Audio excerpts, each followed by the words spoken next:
Hey everybody, as promised, I'm Theo Fleury and I'm with Joe Bourgault, who is running for the leadership of the Conservative Party of Canada. And I ran into Joe, when did you call me? That 3 was weeks ago? Yeah, a few weeks back anyways, yeah. And I was really enamored with your approach. And I think your and I's values are very, very similar, and it's nice to see you in Calgary. It's nice that you're going to have a sort of a home base here in Calgary, and so I guess my first question would be, you know, why is a successful business guy like yourself, you know, not in Costa Rica, retired, and you know, wherever it is, why is Joe Bourgault running for leadership? Well, Theo, the number one is you and I both know, and we've talked about, our country's headed in the wrong direction. And if the honest, truth-seeking Canadians don't step up to the plate, the scoundrels will, and that's where we are. Mm-hmm. We've got some of the wrong people without the good character and without the competency mm-hmm. skills at high levels of office in our country. Mm-hmm. So I feel that I have those good character skills, strong mm-hmm. moral character and competency skills, and so I want to serve the Canadian people. Yeah. So maybe explain to the viewers how much corruption has infiltrated our government, which has caused us to be in this place of fear and, you know, lack of abundance, and you know, the social system is crumbling, the medical system is crumbling. Like, explain maybe that piece of the puzzle to, you know, to regular Canadians out there who are, you know, probably watching this living in fear, and you know, they don't know what the future looks like, and so maybe explain how all of that has probably, in my opinion anyways, become, and especially after the truckers, right? Because mm-hmm. the truckers came and exposed all of the corruption, mm-hmm. right? Mm-hmm. So maybe explain, you know, in your own words, you know, what you see as probably the most corrupt government in the history of Canadian politics. Mm-hmm. Well, like Theo, probably where I would relate it back to the start point that Canadians would relate to is when COVID-19 hit, began being reported in the news in December of 2019, January of 2020. I was following that really closely, and you know, trying to get a grasp on the numbers, what the actual, you know, infection death rate would be on what was taking place. Mm-hmm. And by March, April, in our company, we were doing our best because we were seeing people panic. In early April of 2020, in our company, we were seeing people literally, I'd never seen that in my life, where people were so afraid. There was a panic atmosphere. Mm-hmm. And the way we dealt with that, as we do with anything, my leadership style is, having grown up in a home where I had two very honest parents, always tell the truth. Mm-hmm. That's the way we run our company. We always tell our company associates the truth, the good, the bad, and the ugly. Mm-hmm. And so we began reporting right away trying to get a handle on the death statistics. We were doing a daily report to people, yep. providing that kind of information. And then we could see there were studies by March, April, there were peer-reviewed studies coming out that, like Dr. Didier Rouault in France had done 4 peer-reviewed studies, and the largest was with 1,046 people. Mm-hmm. And 98.5% of those people had a full recovery just by taking hydroxychloroquine. Right. And the media was suppressing this. Of course. So every Canadian, yourself and all of us, we were seeing that what was happening here, and we were going crazy because they're suppressing solutions, very safe therapeutic solutions that could save people's lives. So I'm using that as an example of we were seeing corruption. Yeah. That was a prime example of corruption in the news media and corruption at the government levels, because our government was ignoring all of that as well. Right. So what you're saying is early treatment would have probably been the perfect formula. Well, exactly. Dr. Peter McCullough said that 85% of the people who have died with COVID-19, people with 2 or 3 or more comorbidities, could have been saved had those therapeutics, had doctors been allowed to do their job, to prescribe hydroxychloroquine, zinc, vitamin D, ivermectin. We could have saved all those lives. So literally in Canada, we've lost 35,000 people. 85 at a minimum, according to Dr. Peter McCullough. So we could have saved 25,000 people from dying. Correct. So what does that tell? Like what is that? Well, what is it called? Well, I think, like, to me, if I were Prime Minister, if assuming that I would win the Conservative leadership race and become Prime Minister, I would be setting up an investigative committee of honest, truth-seeking, objective, impartial. We don't want a witch hunt. We want to pursue to see what happened. Who was covering up these therapeutics? Who was behind covering that up? We know Health Canada played a role in that. So who is covering that up? We'd have to investigate that. And so why isn't an investigation already happening then? If we already know, like, it's not hard to do the math. Correct. Right? It's not hard to gather information. And so, why isn't this information out there? We know, you and I know, there's corrupt government and they're covering it up. The RCMP, obviously the commissioner, that Brenda Lucky or whatever, they're not investigating any of this. And so, that's just what you're asking me about corruption. We're witnessing the corruption. Yes. And so without us having honest truth seekers in winning the leadership of the Conservative Party of Canada, becoming Prime Minister of Canada, I don't see anybody else in the current field that would be willing to go on camera and say this is what they'd be willing to do. Do you think Pierre Poilievre is going to talk about this? No, Pierre's not going to talk about it because he doesn't have to. Yeah, right? yeah. He is the chosen one, right? And if you can't see that, right? Because I'm going to predict it right now. I want you to win. Thank you. Yeah. But I'm going to say it right now in this interview that Pierre Poilievre is going to be the leader, and they're going to do everything within their power to make that happen. Right. So with all that being said, define to me, because we're Saskatchewan guys, define to me what the meaning of being a true Canadian person is. What are the Canadian values that we've lost? What are our old values that are lost?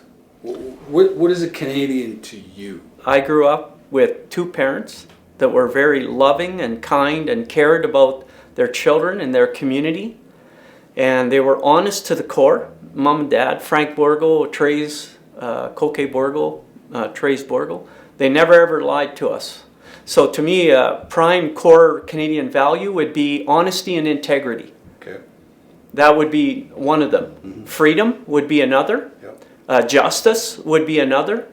Love of family, love of community, love of country, pride in country. And we saw it in Ottawa, on the way to Ottawa as we were driving there. We saw it with the truckers. Canadians said again, we're proud to be Canadian. They were proud of all the people, and you're one of them, Theo, that was involved in this. We made Canadians proud again. Yeah.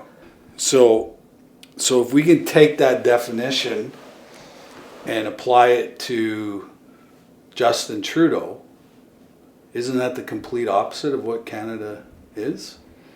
And how this particular person is now the leader of our country, right? So it says a lot in how far we've fallen as a country, because we've lost our identity, we've lost our morals, we've lost respect in the world. Yes. Right? You know, it's like all these backpackers, no matter where they come from, guess what they all have on their backpacks? Every one of them has a Canadian flag on their backpack. Why? Because they know when they have that symbol of Canada on their backpack, no matter where they go in the world, they're going to be treated with respect, love, and all that. And I can't say today that if you had a Canadian flag on your backpack and you're backpacking around the world, I don't know if people would see you in the same light.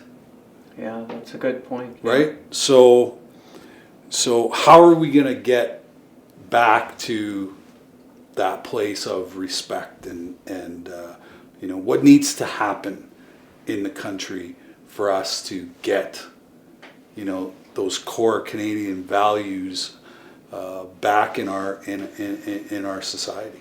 Well, one thing you and I grew up in, I'm a bit older than you, Theo, but a big part of my life growing up, I grew up Roman Catholic, so I didn't agree with everything that was being taught in it. Yeah. But, you know, to me, what I took out of that was, and my mother was a devout Roman Catholic and prayed for us. That's how I survived, I think. Exactly. Our parents prayed for us. Yeah. So I think God, to me, has to be at the center of our country, and He's in the Charter of Rights and Freedoms, whereas Canada was founded upon the principles that recognize the supremacy of God and the rule of law. And all those rights that are in the Charter of Rights and Freedoms, as I see it, all those rights, free will comes from God. It does not come from the government. The government did not give us free will. They want to take it away. Yeah. So I think God has to be at the center of, if we're going to win our country back, we have to acknowledge our Creator. And I'm not talking about bringing religion into church and state. I'm just talking about recognizing God as our Creator. That has to be our highest value, because everything, God is first cause, the Creator. Yeah. Everything flows from that. Love, truth, the laws. Jesus said, seek the truth and the truth shall set you free. Well, what he meant by that, as I understand it, is God created natural scientific laws to govern our existence. Yep. And when we live in accordance with those laws, they perfectly intermesh. We will then be healthy and happy and prosperous. Yep. And so that's kind of, those are the values that I think we need to talk about, and that's why I'm talking about them. Yep. And I'm hoping and praying that the majority of Canadians will want to see a Prime Minister that's not afraid to talk about God in this way, and not afraid to pursue the truth and open up where there's a need for investigations, where there's corruption. Yeah, that's what I want to represent. Yeah, there's definitely been an attack on, you know, whatever you want to call it, God, spirituality, energy, whatever, you know. You know, we're living on a very low vibration right now because of fear, right? Because of fear. And you know, I know that I went through a lot of, you know, my old mental health issues at the beginning of COVID, right? But at least I had tools in my toolbox. And the first tool I picked up was faith, right? And once I strengthened my faith at the beginning of COVID, my fear dissipated and went away, right? And you know, when I'm out sharing my story, and you were in medicine, powerful, very powerful story. I was talking about, you know, lifting your vibration, increasing your energy level, increasing your consciousness, and the only way we can do that is not by being locked up, not by being forced to be vaccinated, you know, all of these things. We really need to be in community, right? Because we both grew up in small towns, and you know, the you know, as much as there was churches around, the church was the rink, right? Because all faiths came to the rink and gave their kids an opportunity to learn about team, right? And so they closed the churches, they closed the arenas, you know, they closed everything up. And where were we left? We were left inside of our own head. And if we struggle with mental illness, where's the worst place to be? Is in your own head, because they took out the heart, right? They took out the heart deliberately, and they closed the arenas, they closed the churches, where we go to get community and relationship, right? And those of us who are damaged and haven't been on a path of healing, how do we think about ourselves? We're very negative towards ourselves. We think very negatively towards ourselves. Yeah. And now if we're locked in our houses and when we go out, we have to wear a mask and I can't read your nonverbal communication. I don't know if you're smiling at me or not. Yeah. Like as human beings, we need that kind of protection because it allows us to feel safe Yeah. and connected. Yeah. Right? Because what's the opposite of addiction? Connection. Right? If we're connected, we don't need the addiction. Correct. Right? Yeah. Canada is such a place of community, right? That we really look after each other. You know, especially the unfortunate, the people who aren't as blessed as us.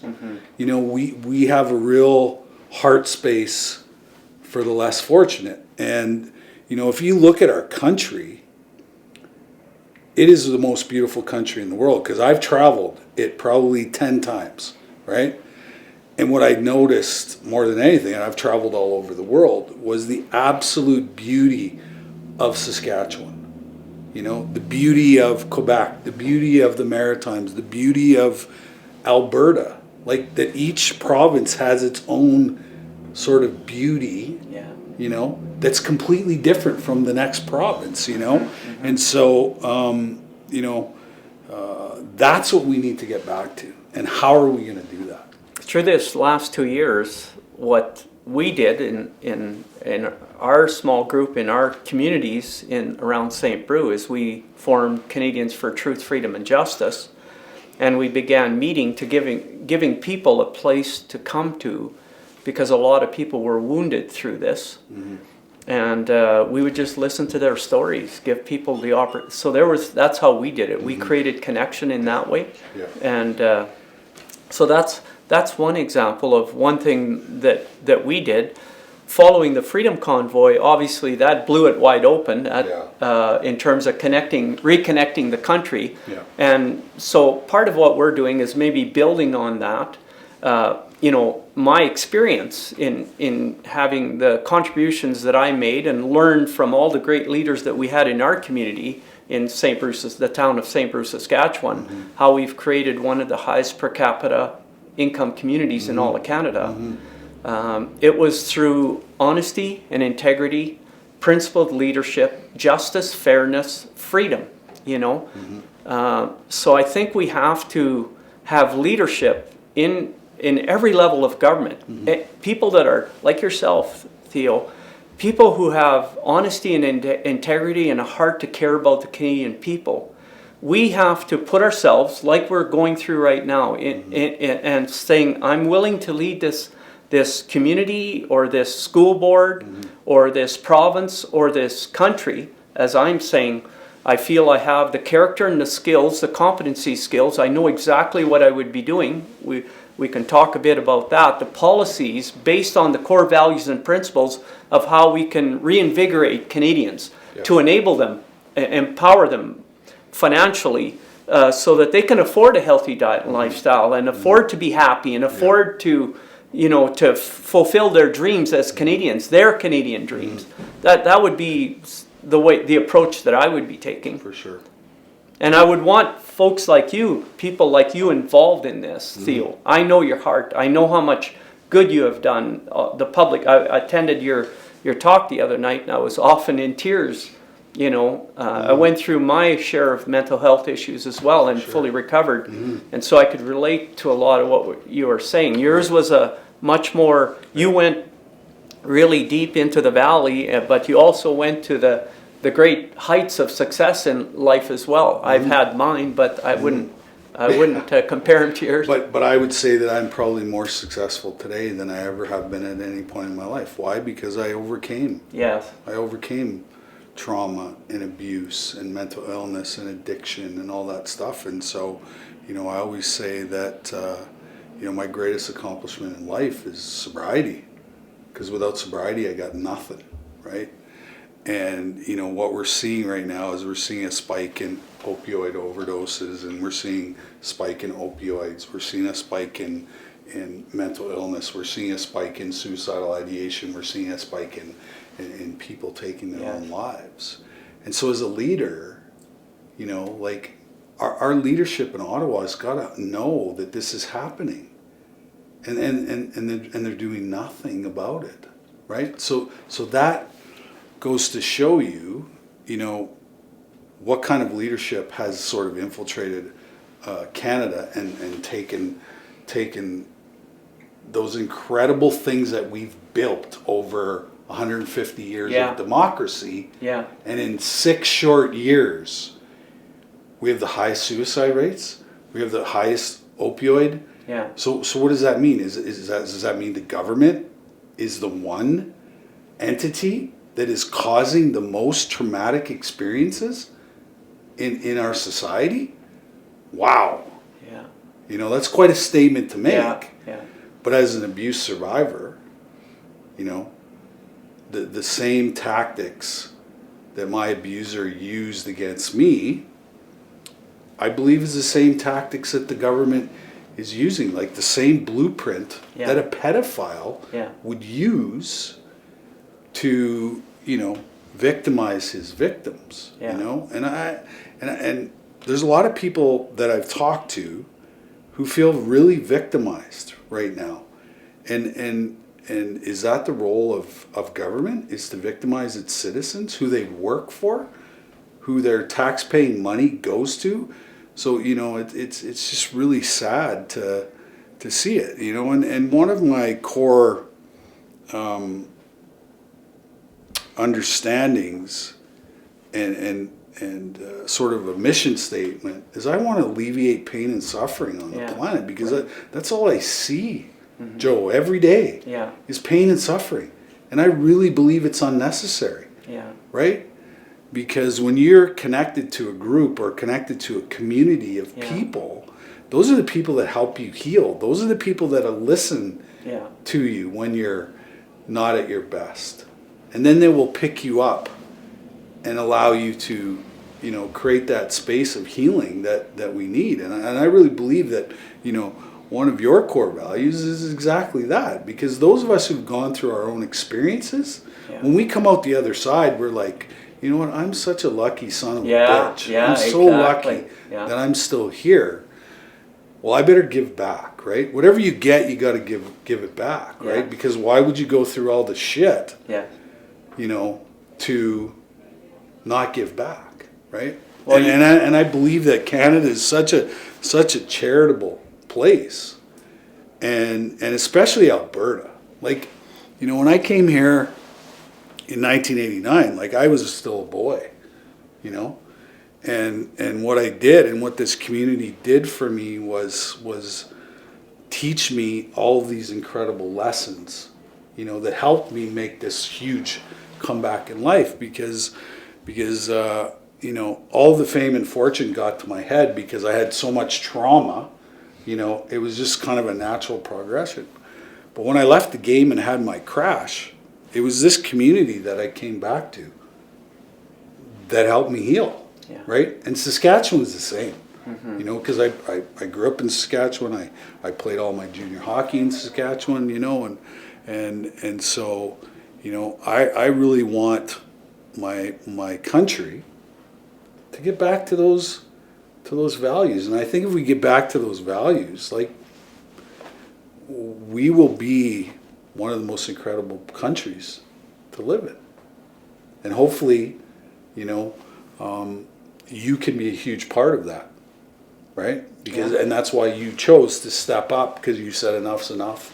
You know, I have the resources, I have the capability, I have the knowledge, and I'm not afraid to take on, you know, the beast. You know, and so I have a lot of respect for, you know, for that type of courage, that type of leadership, and yeah, just, and so, you know, what do you see as your biggest obstacle, and what you need to do moving forward to defeat the chosen one, Mr. Poilievre? Well, you know, probably the part of, there are multiple obstacles, would be if we had Canadian independent news media. Yeah. If we had an organization like Canadian Independence News Media, which you and a group are discussing, I think it's a great idea. I love the idea, because we need honest media in the country. That's probably maybe the single biggest thing, to expose the truth about, like, let me tell my life story and where where I got my strength of character and my competencies from, and how I would lead the country. And let's look into what some of these other candidates, where would they take the country? Would their loyalties be to the Canadian people, or would their loyalties be to corporate entities or other organizations outside of our country, like, say, the World Economic Forum? Yeah. So, I would say to, maybe Canadians should be, any Canadians that are interested in assisting you, Theo, you and your team, in getting Canadian independent news media off the ground. I'd love to see that happen, I'd love to see that happen. Well, I think it's going to happen. It will happen. I just want to wish you all the best, and thanks for sitting down with me. Thanks for meeting with us over the last week or so. It's been great to get to know you. And like I said earlier, you're a man of character, you're a man of courage, and you're stepping up with your heart and soul in the right place. This mission is bigger than all of us. Yeah. And it takes a team of people, and so get on Joe's bandwagon, join him in his fight to get Canada back to Team Canada, Theo. We're creating a new Team Canada. That's right. Right? Yes. Okay. Team Canada. So thank you very much, Joe Bourgault, next leader, maybe Prime Minister of Canada. Get on board. What's your website?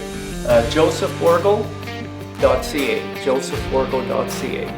Thank you very much. Oh, great. Yeah, thank you.